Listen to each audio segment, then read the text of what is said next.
The day we ran out of gloves, I realized this wasn't just a hospital anymore, it was a battlefield. But there were no bombs falling, no sirens, no screaming. I work in a country most people only hear about on the news when things get bad, even very bad. War, inflation, gas shortages, blackouts, corruption. But behind every headline there are hospitals. And inside them people like me, nurses, doctors, janitors, midwives, and other healthcare workers. We show up, even when there's nothing left. That morning, I walked into the emergency department to find the storeroom padlocked. The head nurse looked at me and said, "We have 2 boxes of IV cannulas left, no catheters, no syringes of 5 milliliters, no normal saline, and no gloves." I thought she was joking. She wasn't. Later that day, a boy came in emergency department. Maybe 7 years old. Gunshot wound to the chest, a stray bullet from street fighting near his home. His father carried him in barefoot, bleeding, shouting, "Please, he's still breathing."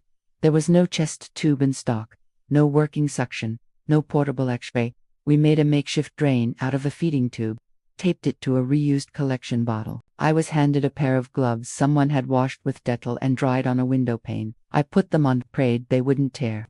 We stabilized the boy. Barely, but we kept him alive long enough to transfer him to hours away, to a hospital with functioning surgical equipment. That's how far you have to travel here, just to find a scalpel that hasn't rusted. Another night, we had a woman in labor, breech position, no surgical team, no blood bags. Power was out. We used mobile phone flashlights during delivery, boiled forceps in a pot from the kitchen. She made it. Her baby didn't. And that's what this job becomes in times like these. You try to save lives with no tools, no beds, no medicines, just your hands and your will. People always ask, "Why do you stay?" I used to say, "Because I took an oath." Now I say, "Because if we leave, who will be left?" I've had to decide which patient gets the last oxygen cylinder. I've watched children die from diarrhea, just because we had no IV fluid. I've done CPR with bare hands, because our only ambu bag had a broken valve. And still I show up. We all do.